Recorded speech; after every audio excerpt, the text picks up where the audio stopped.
NFC Championship, Sunday afternoon, the first game, Los Angeles Rams at the New Orleans Saints.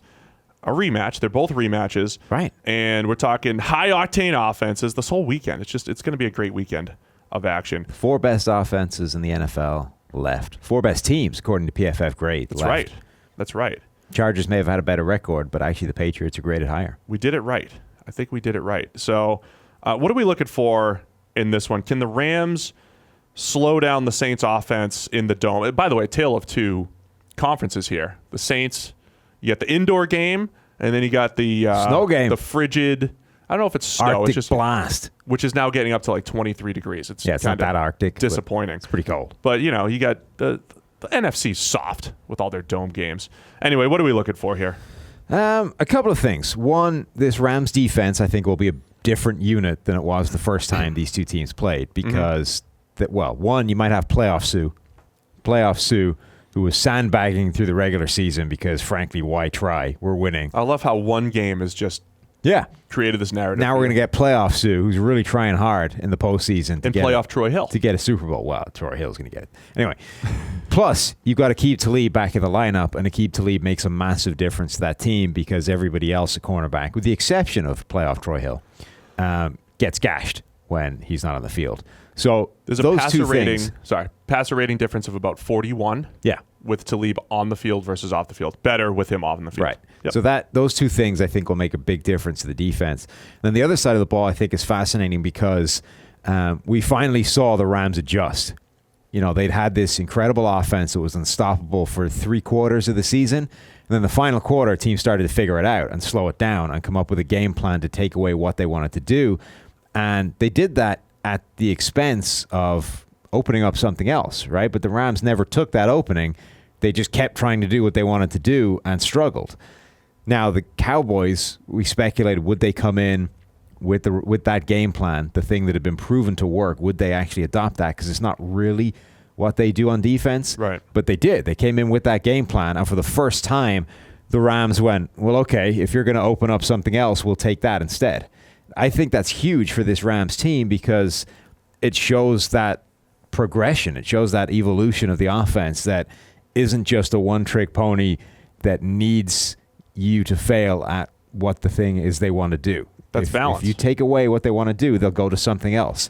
And the best teams need to be able to do that in the playoffs because you're going to be going up against the rest of the best teams. So I think that game was a big statement from the Rams that they are more balanced than we thought they were. Yeah, and that balance, again, being able to take what the defense gives them. In the first matchup, Jared Goff had a fantastic game outside of the one interception that he had, threw the ball almost directly to Alex Anzalone for a pick. Other than that, though, the numbers were great, 28 for 40 for 391 and 3 scores, 88.4 overall grade in that game. Had a dropped touchdown that was a spectacular throw in that game. So Goff played well in the first matchup, and then Brees was pretty much unstoppable in the first matchup, 25 for 36, 346, and 4 touchdowns, a 95.3 overall grade, 137 passer rating. This was an absolute shootout. So with Talib back, is this going to be as explosive of a game? I think the defense is going to play a little bit better in this one. Yeah, and I think it'll be a slightly different style. If the Rams do get forced to the run game, that slows things down. Obviously, it's not going to be the same crazy shootout or like it was with the Rams and the Chiefs when you're forced to run the ball a lot more. It slows the pace of the entire game. So, I think it may dial down a little bit. We may see a 20-something, 30-something game as opposed to whatever it was, 35-45. But it'll still be, I think offense will still be the key for both sides. I think the key for the Rams is Marcus Peters. Because we talk about Talib, and he does solidify things, but Marcus Peters in the first matchup gave up 7 out of 9 for 146 to Michael Thomas in his coverage. He's been bad this year. Including the 72-yarder at the end to kind of clinch the deal. So, I don't know if it's just that they've changed the way Peters plays, if Peters had a little bit more leeway in that Kansas City scheme to kind of ad-lib and do his thing. But as a pure coverage player, he's good, not great, historically, as far as just covering guys one-on-one. Where he's great, though, is that ability to ad-lib, create plays, and just be an absolute playmaker. He's not making the big plays. It used to be like, well, yeah, he gave up 100, but he picked 2 passes off, so who cares?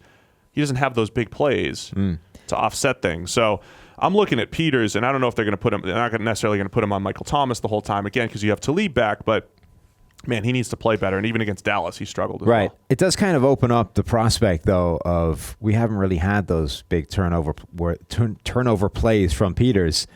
Like, those are still there inherently in him. You know what I mean? He is a guy that reads the play well, that understands where the ball is going to go, and will break off plays to make interceptions. We haven't really seen them yet this year, but they're, the potential that they could still be out there is very real. And so if at the very minimum, let's say that Talib is the guy covering Michael Thomas for most of the game, he will do a better job on him than Marcus Peters did the first time around.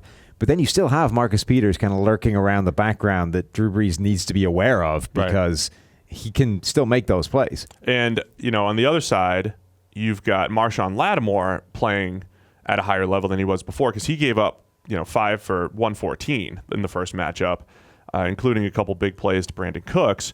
So, I think that the corners are going to play a little bit better. And just going back to the Rams for 1 second, when we talked about all those offseason moves and we said, man, they really got strong in the right areas. They make the Marcus Peters trade. They get Talib back. They re-sign, or they bring LaMarcus Joyner back. They bring Nicole Roby-Coleman back. And it's like, all right, they're strong in the right area in the secondary with of course, Aaron Donald up front. This is the game where they have to prove that all those offseason moves on the defensive side of the ball were worth it. Lattimore is interesting because he had a definite sort of sophomore slump compared to that incredible rookie season, but he has been playing better down the second half of the season. So he gave up 2 touchdowns this year, didn't give up any as a rookie. Both those 2 touchdowns came in the first half of the season.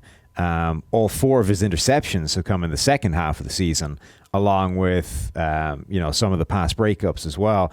His completion percentage is up this year, but that again is down in the second half of the season. So he's definitely playing closer to rookie level Marshawn Lattimore than he was at the first half of the year, which it's kind of like the Talib thing. That's a big part of this game now, is that we're starting to see the best version of Marshawn Lattimore. Let's discuss the Rams' running game just a little bit because, C.J. Anderson went 23 for 123 last week, and Todd Gurley had 16 carries for 115. They took what was there. The offensive line was spectacular, and now, including the playoffs, Rob Havenstein, number 1 run-blocking offensive tackle, and Andrew Whitworth, number 2 in the NFL when you include the playoffs. And then Roger Saffold's number 5 at guard. I mean, this is a great run-blocking unit. Do the Saints play the same exact way? Do they just say, hey, keep running it. We're not going to let Goff throw for 391 again. We're going to, in that, it's going to keep you, a little bit lower on the scoreboard. Right. Well, that's the thing. So now, before this game, you had a definite game plan on defense to slow down the Rams offense because there was a couple of teams that had done it already, and they had shown that you can stop this, and the Rams hadn't yet adjusted. Now the Rams have adjusted, so what do? Do you roll in with the first game plan, which is we want to take away the thing you want to do, but you know that they can make the adjustment and take advantage of that? Or do you say, okay, let's try and create some kind of balance on defense, and then that probably opens up the thing they want to do in the first place? The thing is, when you don't commit numbers to the run game, it's risky, but you're just asking your defensive linemen to win, and Dallas's defensive linemen didn't win. Do the Saints have the horses to maybe win against this Rams offensive line? I don't know if they do. Sheldon Rankin's out for the season now. That's a big loss. Cameron Jordan's nice and everything, but it takes multiple guys along the front holding their gap and or making a play to create some negative plays. Right, against the number 1 run blocking offensive line in the game. So it's a very tough ask. Like I said, the plan going into last week was to do that, but now the Rams have shown that they're fine with that. It doesn't work anymore because the Rams have shown that they will make that adjustment. So do you still use the same game plan that will at least force them to plan B, or do you just try and create some kind of balance that hopefully limits both of them but probably opens up plan A? And then on the other side, again, how do you slow down Drew Brees in the dome? I remember looking at the first matchup in my head thinking, wow, Aaron Donald was really neutralized up front, and he had 7 pressures. Yeah. It was his 4th worst grade of the year, and he had 7 pressures, including 4 QB hits. Andrus Peat is the number 37 left guard out of 38. Larry Warford's better. He's number 19 out of 43 right guards in all the PFF grades. So I don't know. I think Aaron Donald's going to – I mean, they need Aaron Donald to be that take-the-game-over disruptive presence. Drew Brees in that quick passing game is just so difficult to get to him. He was only pressured 12 times. I think in the first matchup. I think what you need to do to get to Drew Brees and to disrupt the quick passing game is what the Eagles did, which is actually just get more aggressive in coverage. You basically can't stop them up front. You can't get to them quick enough if they're going to have the freedom to get the ball out of his hands that quickly.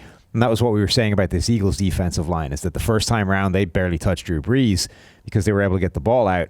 The Eagles actually harried him quite a bit in this game because they got more aggressive outside. They disrupted those receivers at the line, and that bought them just a little bit more time for the pass rush to get home. So I think the Rams have to do the same kind of thing. They have to get more aggressive in coverage, and they're potentially able to do that with Talib back, and hope that buys them enough time for Aaron Donald to beat, his guy. And given the guy he's going up against, that should happen. And there were a lot of times last week the Eagles did a good job on first and second down, and then Drew Brees just came through on third and fourth down. He completed 89% of his passes, 11 yards per attempt, 6 first downs. There were some back-breaking plays. So the game plan for the Eagles was good. They took away a lot of the short stuff early, but they just failed on third down. The Rams can do the same exact thing. They just have to make more. Do exactly the same thing, only cover the dig route. Cover the dig route. Because the Eagles didn't do that. And we saw when Brees threw deep, he underthrew multiple deep balls. One was intercepted. One left a touchdown on the table. Like, take away the short and intermediate stuff. Make him throw the ball down the field. All that said, what do you got for a pick here, Sam? I am going to go with the Rams to spring an upset. Really? Yeah. I haven't looked at the picks this week. I just typed them in and left. I didn't look at anybody. So you're taking the Rams. I'm taking the Saints. I'm still going with, this home field advantage I think is too strong. And I just think they're going to be too difficult to stop. It's definitely real. I just think people are kind of underestimating the Rams a little bit. This is a team that's still the number one graded team at PFF, and I think people looked at their struggles and basically wrote them off as, okay, we've figured out the Rams now. But I think that adjustment that they made is huge. They've now answered the thing that was causing them problems.